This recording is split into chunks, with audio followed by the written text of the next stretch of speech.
Gotcha. Yep. Hit the intro music, producer.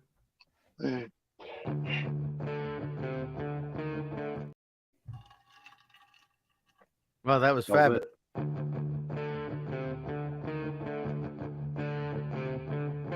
You people, you know who I am,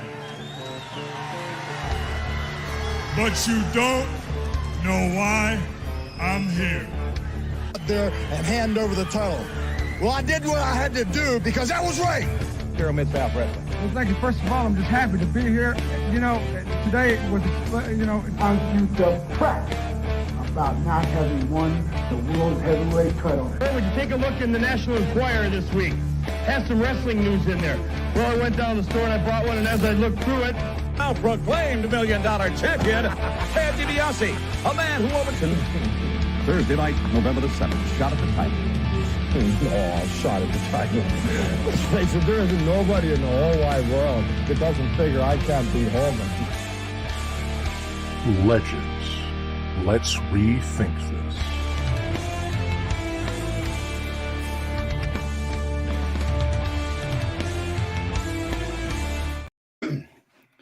All right, everybody, welcome to another episode of Legends. Let's rethink this. So back in December, we decided we wanted to do an episode on the great MMA and professional wrestling legend, Ken Shamrock. We quickly decided to go ahead and cancel that show and try to get Ken Shamrock in here live with us in person so we could hear some of the stories from his mouth and you guys could talk to him as well. So, Ken, thank you so much for joining us here. Hey, thank you guys. I appreciate you having me on, man. Yeah, so first things first, we have people in the chat here from all over America and as far away in Ireland. So you have fans all over the world that are excited to talk to you, and we're glad to have you here. And well, good, man. I look forward to that. And what I want to start off with is I am not only a big professional wrestling fan, but I am also a fan of MMA and have been a fan of yours since the first time I ever saw you. It was like UFC 4 or something like that. So when you came over to the WWF, I mean, it was exciting for me because here's a guy that I've seen that I know can really kick some butt. And I mean, it was something that was, to me, just indescribable. But with that being said, going back through and reading some of the history about you, some of the history about the UFC and things like that, I want to start off at the very beginning of the Ultimate Fighting Championships. You were there for the very first ever UFC 1. And according to what I read, you didn't even actually know that it was real fighting at the time. You thought it was professional wrestling. I mean, how disorganized was that first event? It was, I think there was just a lot of questions because the first event was in 1993. And when anybody ever mentioned no holds barred, it was pro wrestling because, of course, with sanctioning bodies and things you can and can't do in sports, there's no such thing other than movies or pro wrestling. And so when that word came up, like anything goes, no holds barred, you do whatever you want, immediately the thought process was, yeah, right now I'm fighting. Of course, I did that early on in my career. Right now I'm focused on fighting. I remember one of my students said, no, man, this is like the real deal. Like they have challenges out and this family, and that they're going to put this event on and find out who the actual, the toughest guy is or what discipline is the toughest. And I was like, yeah. So I did all the checking. I remember making a call to Art Davies and saying, hey, I'm a champion over in Japan at this discipline called pancreas. And of course, he never heard about it. And I remember when I told him, I said, just interested to see what it is that you guys are doing. And I remember asking him, you can do whatever you want. And he said, yeah. And I said, you kick a guy on the ground. He goes, yeah. And I was like, in my head, I'm like, there's just no way you're going to do that in the United States. It's just not going to happen. But in my mind, I was like, let's just see where it goes. So I said, hey, I want to sign up. I'm a champion in Japan. You guys taking guys? And he says, yeah, let me call you back, which he's going to check on me. And obviously he did his check. I remember getting a call back. And he says, you're exactly what we're looking for, right? Because remember, there was no such thing as mixed martial arts in the United States. The only one that ever did it was Hoist Gracie and myself. We were the only ones that were actually practicing that at that time. And so I remember going into it, and I remember going to Japan a couple of days prior to my fight in Denver, or supposed fight in Denver, and defending my title over there. I knocked Fouquet out with a knee. I remember getting on a plane, and then within a few days, I was in Denver in a press conference and seeing all these guys walking around. And in my mind, I'm like, okay, when is the real story going to come out? Because I'm thinking to myself, they're going to come up to me, they're going to go, oh, by the way, this is how it works. Well, that talk never happened. The only thing that did happen was they said it was no holds barred, anything goes, no rules. But they held a rules meeting.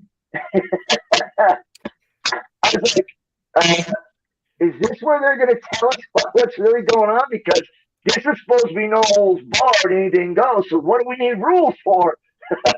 So right. That was my first kind of thought of like, oh, okay, it is what I thought it is. But when we got in there, it was really more of them really positioning Hoist in a better way, by taking my wrestling shoes away, which I'd never actually worn shoes in a ring before without shoes on, right? So it was pretty slippery. Making Zane Frazier take off his shin guards, not allowing him to tape his hands, but yet letting Art Jimerson wear one boxing glove. So it was really, it was kind of funny.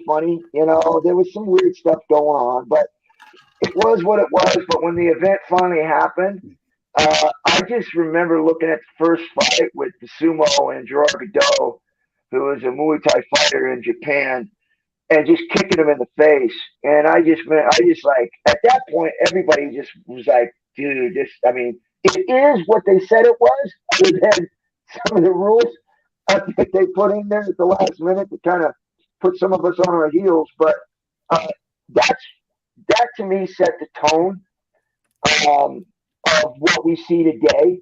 Because if it would have been me or Hoist in that first event, people would have walked out of the arena because they wouldn't have believed it. Because submissions are things that people don't understand and especially at that time, didn't understand how much they hurt and how much they work. All they knew was kick, punch, and knock people out in violence, right? But they didn't understand the subtleness of submissions. And of course, as time went on, people were educated and they understand it now. But I believe it was very important for that first fight to happen, so people really understood that this was truly a no holds barred event.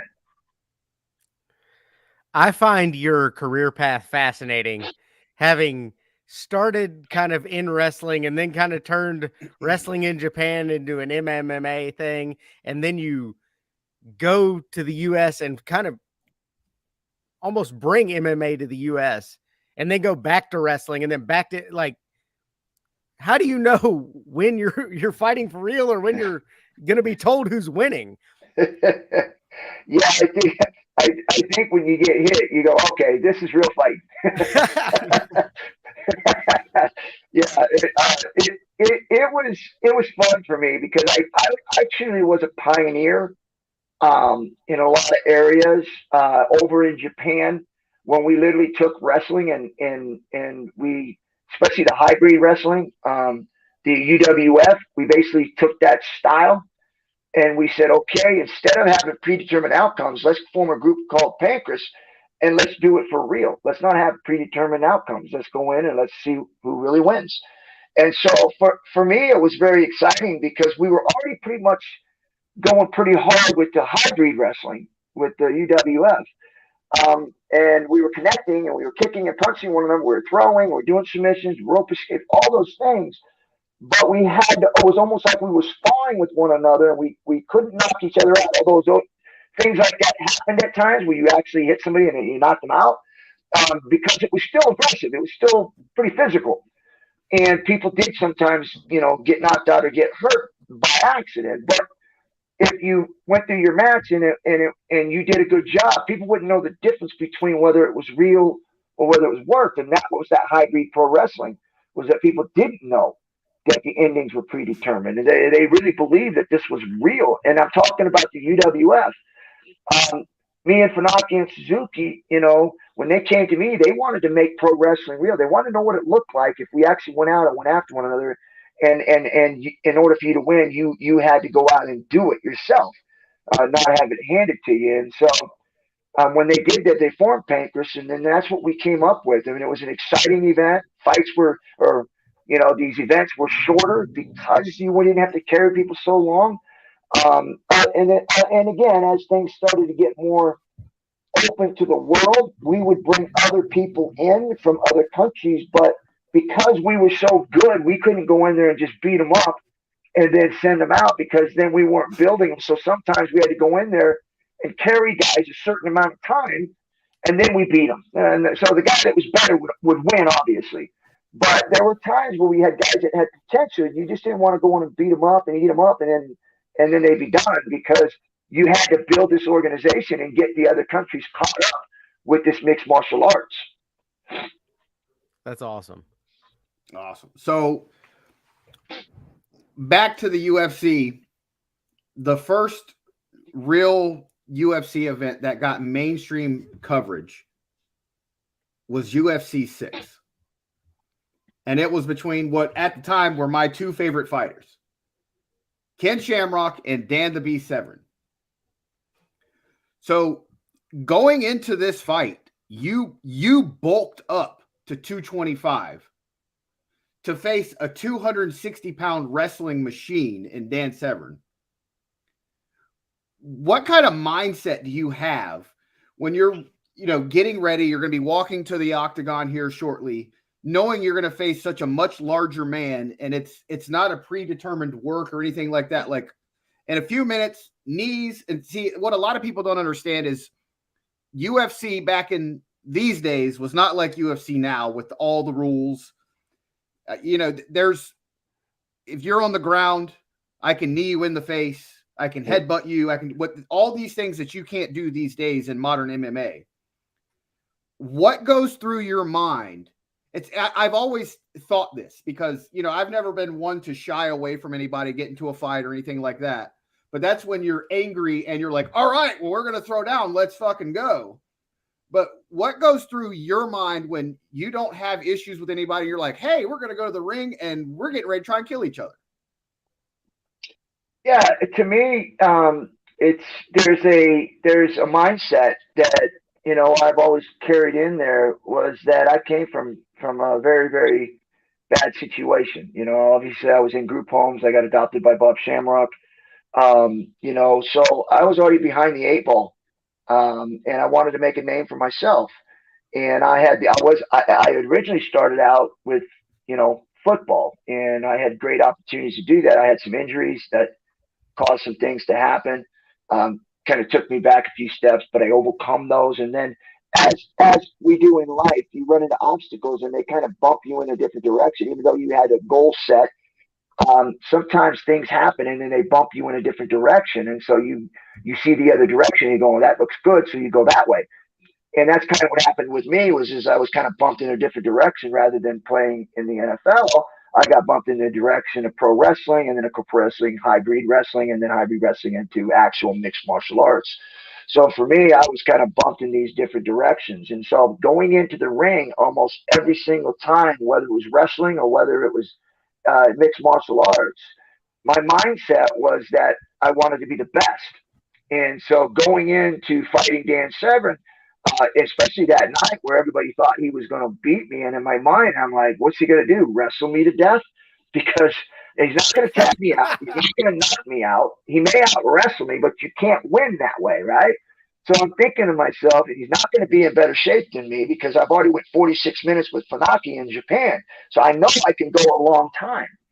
And I bulked up because he outweighed me by 60 pounds. And so I bulked up to 222, I believe it was. And I guess he was at about close to 270. And so in my mind, it was like, I don't believe he's stronger than I am. And so I just was so confident going in there that I was going to dominate him. And I did. And I felt like I could still do that. And so going in there, I had no fear. I had no doubt.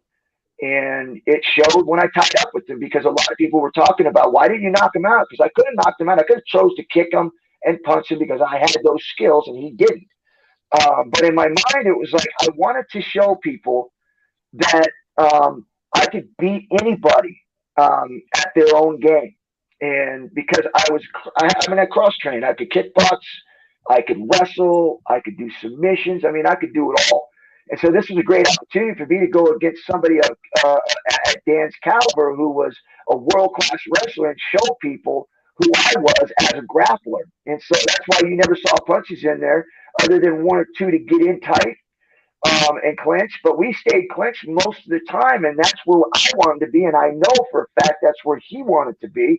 But my mindset was to show the world who I was as a grappler and a wrestler. Yeah, because in that fight, you guys locked up pretty early, and you submitted him within, 2.5 minutes. So it was quick. You got in, got a hold of that leg, and it was all she wrote. Well, I remember when he shot in on me the first time. I remember locking in on the guillotine, and he got out, and we worked on that all week. Leading up to the fight, after we got our training in, we started working on details, of what the possibilities of what he would do. And I literally knew how he was going to shoot, and that's all he was going to do. And I figured I had a great opportunity to be able to catch him early while he was still dry, and be able to sink that choke in. Unfortunately, when I did, he got out of it. And in my mind, I was like, darn, that was my chance to get him out early. And then I said, okay, now I got to settle down because this is going to be a 15 to a 20-minute fight now. Unfortunately, because I truly didn't believe he would do it again. I didn't think he would leave his head hanging again. But he did it. He backed the back. He did the same thing even after getting caught and feeling my strength because he felt my strength. So I knew he knew I was strong. And I just figured he would not put his head there again because he knew I almost got him. But he did it, and I was like, okay. I remember pushing him deep, and he didn't get out of it the second time. I sunk it in, and I finished it because I knew that, if I was going to get him early, and that was my ticket to get him early was him leaving his head out there. And so the first time I missed it. The second time he did that, I ain't missing that. And so in that fight, that was the real one. Because the next time you guys met at UFC 9, that's what they call the dance in Detroit, where you guys weren't allowed to throw punches, weren't allowed to do anything. I mean, that had to be – I don't know how you actually went through with that fight because that was the first ever UFC pay-per-view that I actually ordered. Wow. And I was absolutely just beside myself with what was going on because it wasn't the same as the videos that I had rented at Red Rabbit Video right in town because it was just different. And that whole fight, it sucked because you guys couldn't do anything. Well, I think they took away the mixed martial arts element because when they said that you couldn't strike, even though some guys were still striking, in my head, I trained obviously the first time I sunk in a choke, a submission. This one I was going to knock him out. That's all I did was train for him to shoot, hit him with some knees, keep him standing, and knock him out. Come at him a different way. And obviously there were reasons behind that with some different injuries and stuff that I had. But even Dan Shamrock, which I didn't know either at the time, but Dan was dealing with issues. And so taking punches away really basically handicapped both of us with things that we had been dealing with prior to that fight. And unfortunately, it ended up to be a horrible fight because I wasn't engaging because of some issues I had, and Dan wasn't engaging because of some issues that he had. Neither one of us knew we had issues. Obviously, we're not going to tell each other. So it turned into that dance. Like neither one of us wanted to commit because it would expose some of the things that we had going on.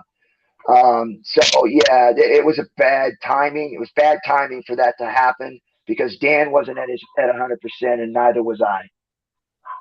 And Michigan's a terrible place to try and fight at that point too. Yeah, yeah. So now that we're into your UFC, you've headlined 15 UFC events. Other than that debacle, what is your most memorable event that you've headlined? Yeah. Um, I've headlined a lot of them. Um, I've been a pioneer and a person who's done it first in a lot of different organizations. For me, those are the things that mean the most to me. I mean, obviously the belts, winning championships, those are all things I definitely uh, enjoyed achieving. But I also believe being able to pave the path for a lot of people uh, to come into the industry and be able to do the things that I was able to do and give people the opportunity to travel that same path. Crossing over into the WWF, showing the submission skills they work in the entertainment world. Being able to, capture the first strap over in Japan where they did the tournament to basically crown the first mixed martial arts champion in Japan. UFC being a super fight champion, they didn't have weight divisions. And then when they did, I was the first guy to fight for those divisions. They called them super fights, but it was still the best guys fighting one another for a belt. And there was no weight division. I fought everybody, and I captured that. And that's what we're seeing today. But they're all broken up into weight divisions. So for me, I was Yeah. very, very lucky to be a part of a lot of those things, and those things will never change. They'll always stay the same. Yeah, I miss it when it was. I get nowadays not having the single elimination tournament in one night, but God, there was something about it. It was almost King of the Ring esque. Just the tournament in one night. Who's the baddest bitch here? Because you guys just, I mean, I'll never forget the guy that got the kick to the face. The tooth went flying. It was pure insanity. And you'd never seen anything like that before because it's so much different from professional wrestling because the element is, back in those days, the average UFC fight only lasted like a minute. And a lot of people didn't have the background like all these guys have now, where it wasn't, I guess, considered mixed martial arts back then because you just had random fighters and, like Tank Abbott, per se, he would get murdered by these guys nowadays. And I mean, it wouldn't even matter because nobody would stand with him. They'd shoot on him and take him right down and submit him in no time. But just the things that you guys did, and just to me, it was always like, my God, these guys are crazy. They'll go out and do anything. So, but I mean, hey, it worked out for you. It led to a run in the WWF, which is the biggest wrestling company in the world. And what I would view as a very successful run. But my first question for you about the WWF is your very first quote unquote match in the WWF was on an episode of Monday Night Raw. Right. And you faced one of your Lions Den members, Vernon White. And I get it kind of looked like a work shoot. Is that what it was? Because it looked like you were tagging him for real there at the end after you took him down.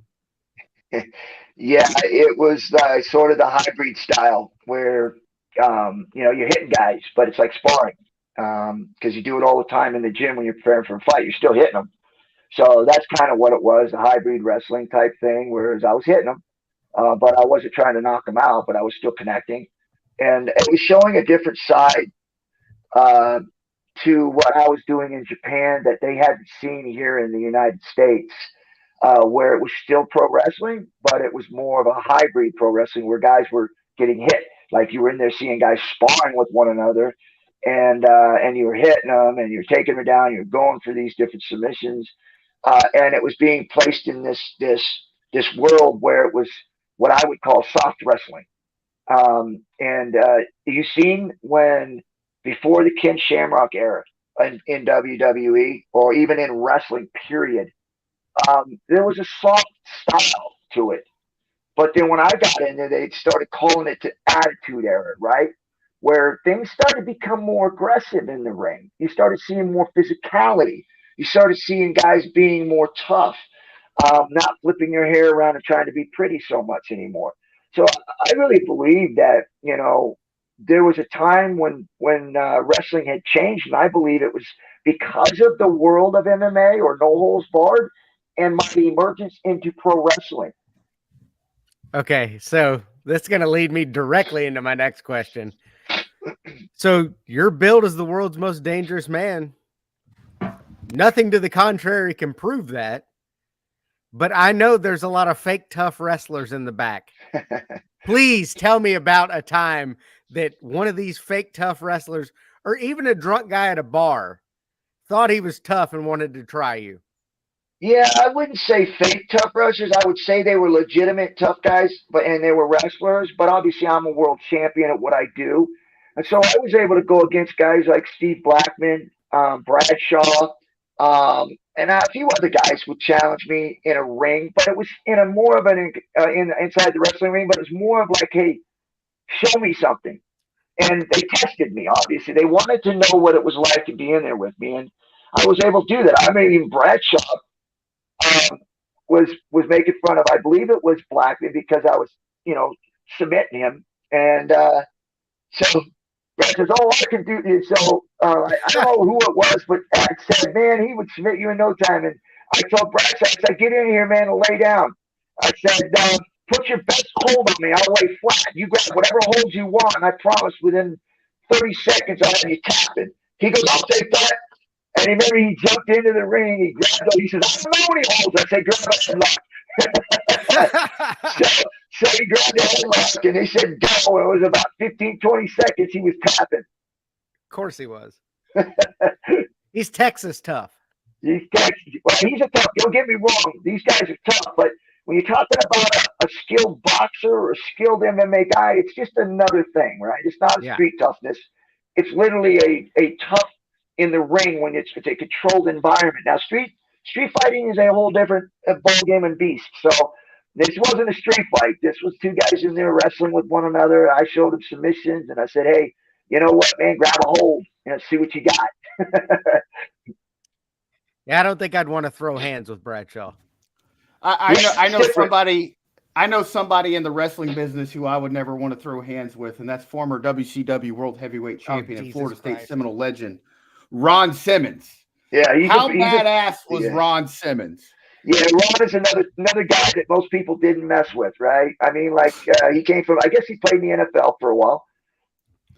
He's just one of those kind of guys that you just look in his eyes and man, it's like, it's going to be a fight. You're not going to back him down. You're not going to punk him out, and you're going to respect him. And I always did. I never had an issue with Ron. Me and Ron were always good. He respected me, and I respected him, and we did good business together. And that's the way most of the guys were in pro wrestling. I never really had issues with people. They all respected me, but I also respected them too. It wasn't like I went in there and said, "I can kick all you guys' asses," because I got my ass kicked. Because there's a lot of ways to beat somebody up, and it don't got to be fair. Yeah, well, I mean, looking at your background, some of these I think you'd have done all right. Morons to you know what? I'm just going to leave that one alone. Yeah, well, and I've had my issues, especially as a younger man. I did some stupid things and ended up getting my ass kicked for it. But we all grow up. We got to move on and live life. And so those are things that I look back on, and just things that happen. And I've been truly blessed, because through my whole life, I've never been a guy that picked on anybody or tried to start a fight. So I never really put myself in too many bad situations. But I was always a guy to stand up for people, right? And so that's what really got me into one of the troubles, where I think the only time I really ever got beat up was when I went through a door with the Nasty Boys. And of course, I think most people know that story, but they have their own take on it, and we'll leave it at that, because people are going to believe what they want to believe. But I know who I am, and I think everybody else who looks at what I've done in my life and my career can probably figure that one out. Correct. Now, which was more taxing, though? MMA or pro wrestling? Because I know the grind on, the schedule with WWE. What's harder? I've answered this before many times because people are always kind of almost surprised at the answer, but anybody that's done wrestling or been around wrestling would understand what I'm saying. There's just a different toughness to it because it's not about, going in and getting beat up all the time on your physicality of the thing like MMA. Because I was good, man. You got to remember, I was a world champion. In fact, I was a number one ranked fighter in the world and in the early 90s. And so, when I went in and fought people, I could go in for a minute, 2 minutes, 3 minutes, and my fight was over. In wrestling, that's just not the case. You got to go in there for 15 minutes, sometimes 20 minutes, and you got to take shots. You got to be able to take bumps, and you got to be able to fly out of the ring onto the floor, and you got to take chair shots and tables, and it's just on and on. And you're talking about doing that 365 days a year. Obviously, you got travel days, but you're still traveling even after you take all those bumps. So it's a real grind. And I've always told people, man, it was a lot harder physically and mentally doing pro wrestling than it was with mixed martial arts because I was such a natural at going in and fighting and training and prepared for training and then having a fight like 2 or 3 times a year after training. And so obviously it was more than that when I was fighting Pancras. It was every month. But, for the majority of time of my career, it was usually 3 or 4 times a year I would have to fight. In wrestling, though, man, it's like, you talk about a month, you're spending 15 days in the ring in a month. And that means you're taking all those bumps and those shots 365 days a year. So it's definitely a grind, and it's very, very, very hard on your body. All right, so let's stick with that wrestling then. So when you came into the WWF, WWE, you came in as a referee in one of the greatest, arguably the greatest WrestleMania matches ever.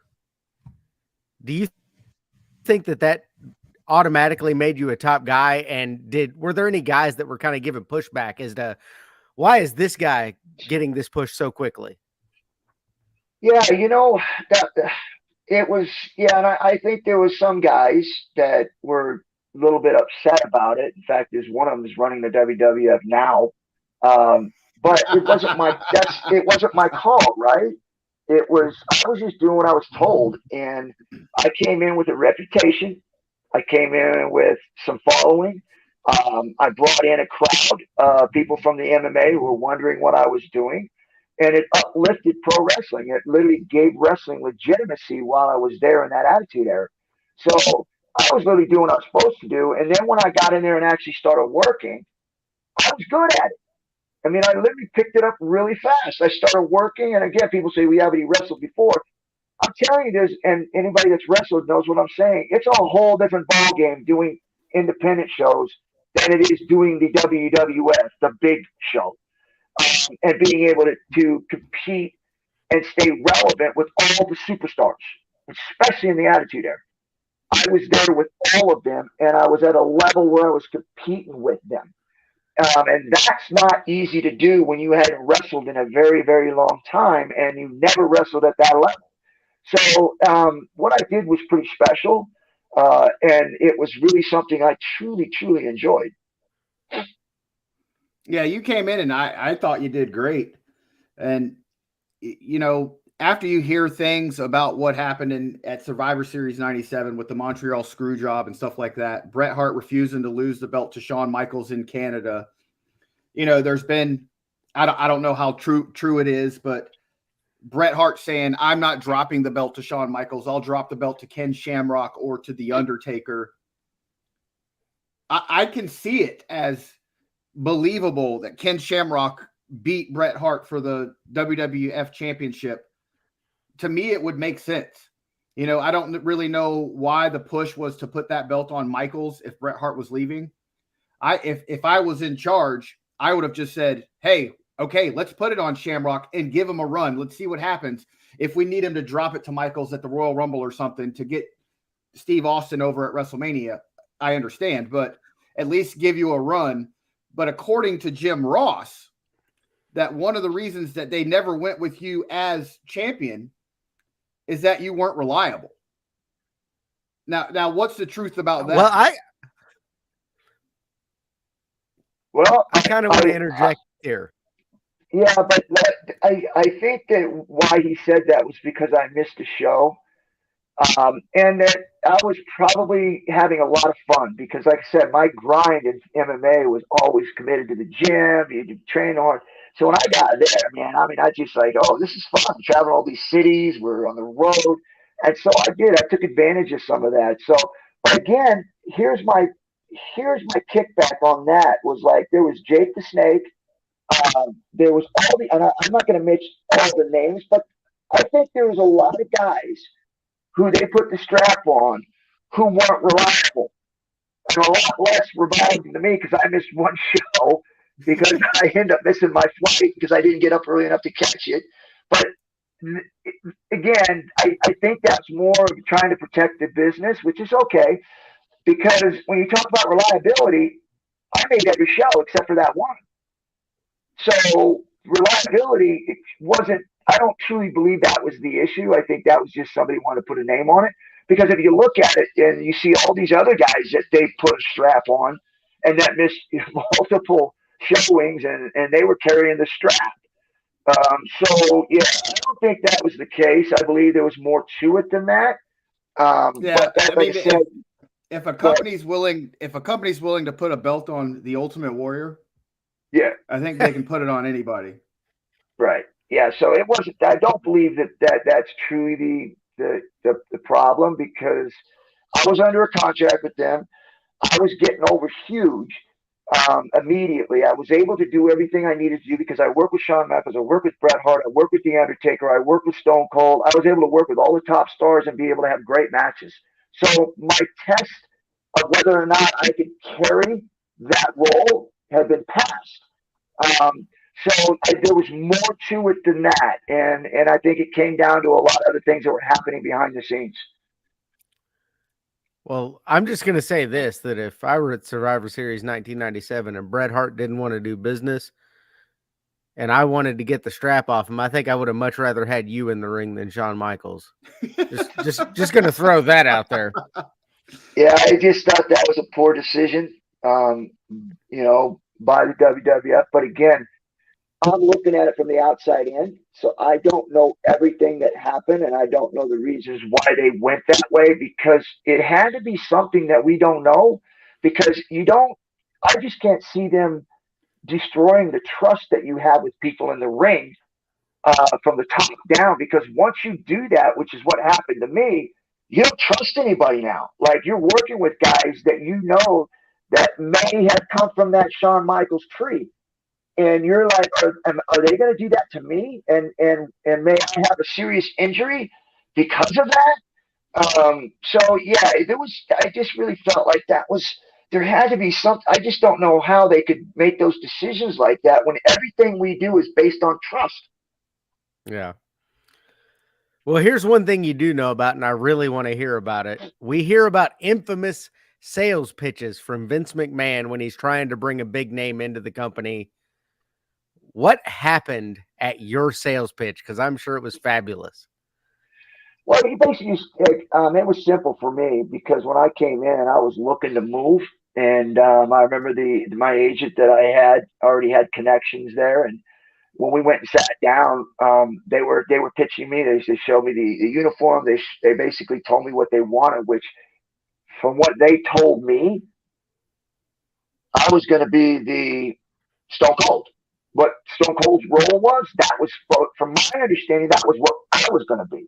That was what the role I was going to play. Like I was going to come in, I was going to be this badass, and I was going to come in and just destroy people at this the world's most dangerous man, no holds barred attitude, don't care. But it never ever really came out. Even so, as things started to move, I was doing well and I was having great matches, but it was almost like they didn't really build this story that had any longevity. Yeah, I mean it still baffles me to this day that you didn't get a run as WWF champion, especially like I still think that if Brett's leaving the company, Brett and Sean can't even hardly be in a room together. There's two people. It should either go back to Taker because he was the champion before Brett, or, hey, let's put it on Ken Shamrock because Undertaker doesn't really need this belt. And, I mean, coming from me, I think The Undertaker is legit top 3 greatest wrestlers of all time. But he doesn't need the belt. And I think had they put the belt on you and given you, I mean, like we said, no matter how long of a run it is, 2 months, 3 months, whatever, just give you a little run with it. It establishes you as a dominant top star. And, you know, they could have had you just destroy Bret Hart. Bret Hart's out of the company. And we have Ken Shamrock here, who is legit the most dangerous man in the world because, I mean, at that point in time in my life, I would have picked you in a fight over anybody. So there's always something, you know, and us as fans, we don't know what's going on in the back. You know, we've all heard plenty of stories about Triple H, about HBK, about dealing with them, about their feelings, which brings me to my next point. You know, it's been, we're 6 months into Stephanie McMahon and Nick Khan are now CEOs of WWE. Triple H is now running the show. And now Vince is back. What kind of relationship do you have now with the WWE, if any at all? Yeah, I have no relationships with them other than, you know, I have these, I guess it's a Legends contract, where I still get royalties from different sales and stuff, which does pretty well. I still do really good sales, so that's pretty cool. But yeah, not really. But again, at least in my side of it, I have no ill feeling or no anger towards them.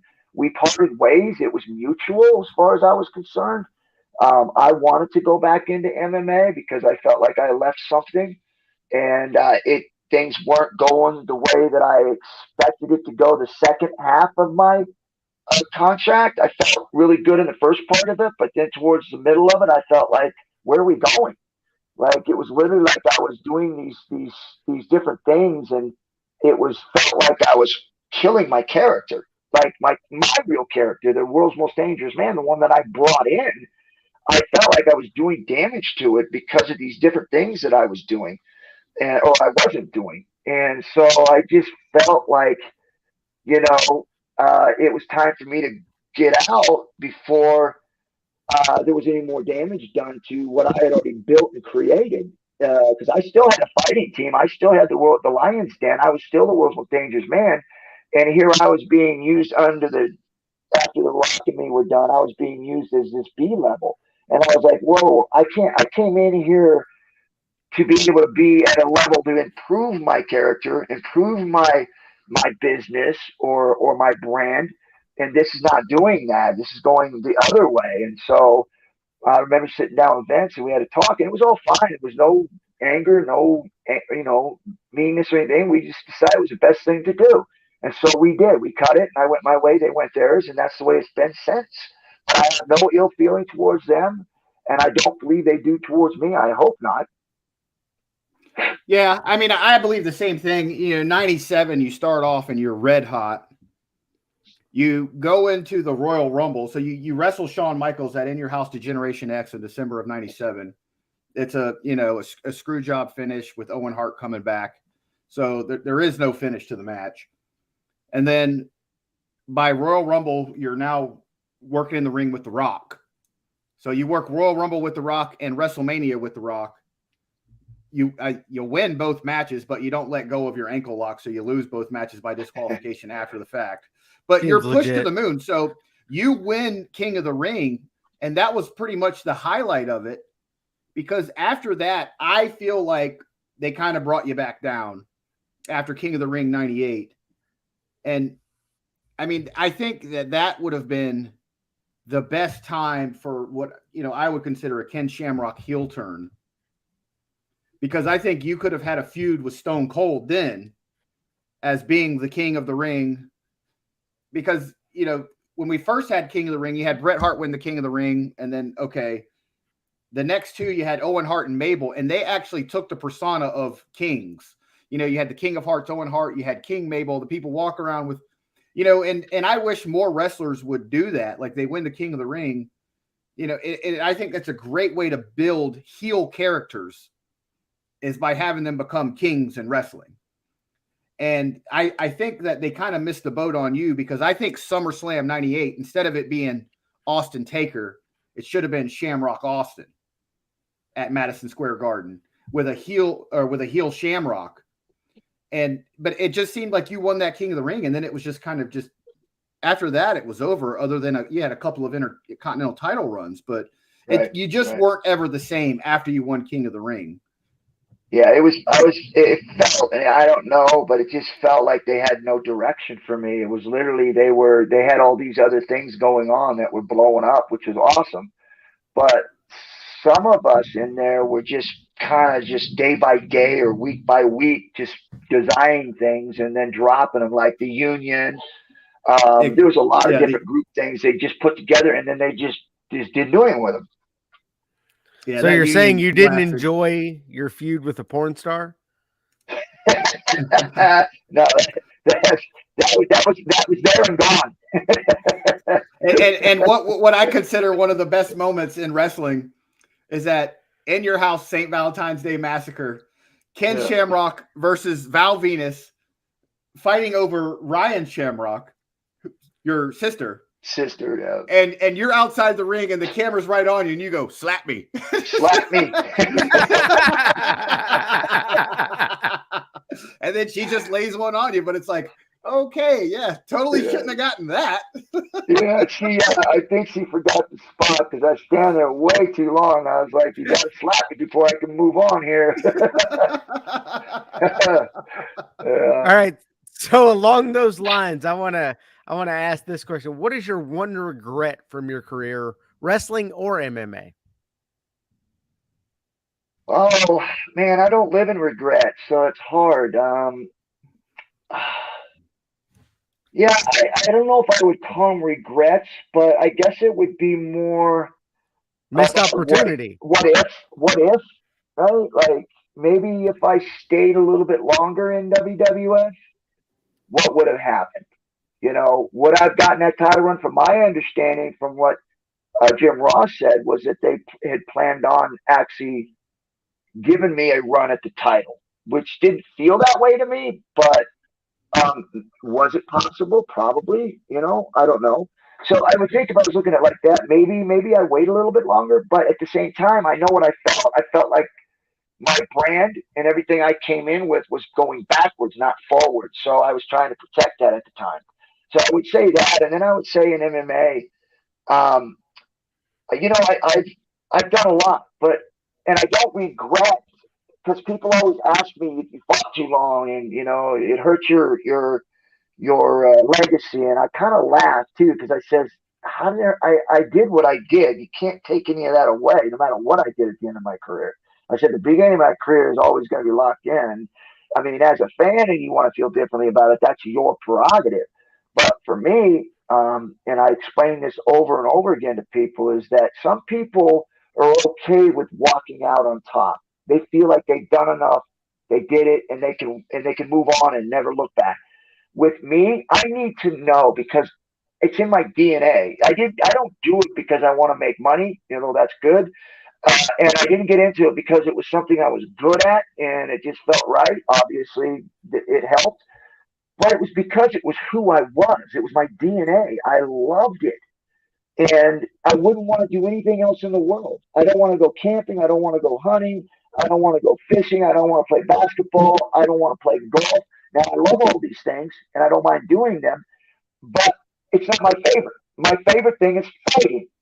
And so when people said, well, yeah, but you weren't fighting at the top, it didn't matter to me. It was because I was able to go in and train, and I was able to get in a ring and compete and be able to do that, even if it was a mid-level and I was used to being at the top. For me, that was good enough because it made me feel alive. It made me feel like I was still living. And so I tell people, I said, I never want to be that guy that retires and then goes, oh, by the way, I don't know if I really did enough or if I really had enough. going to take this thing as far as I can take it until I get pushed out, because it's something I love doing and I never want to leave it. And so that's why I did what I did, is because I enjoy it. I love it. It's something I enjoy doing, even if I'm not great at it, and even if I may get hurt. It's because I love it and I don't want to leave it. And eventually we have to. And when I did, it hurt, because it was something that I have loved and continue to love. And still, in my heart, in my mind, I still want to do it. But I know that that's not possible. But that's who I am. And that's the reason why I did it as long as I did, because I loved it. Yeah, I like that. I mean, too many people are pushed out or leave and then come back later. And I mean, you were a constant. You left MMA for the WWE, but then you went back to MMA and you stayed with MMA until 2016-ish was the last time you fought, I think. But I mean, after your run in WWE was over, you ended up in TNA Wrestling. Yeah.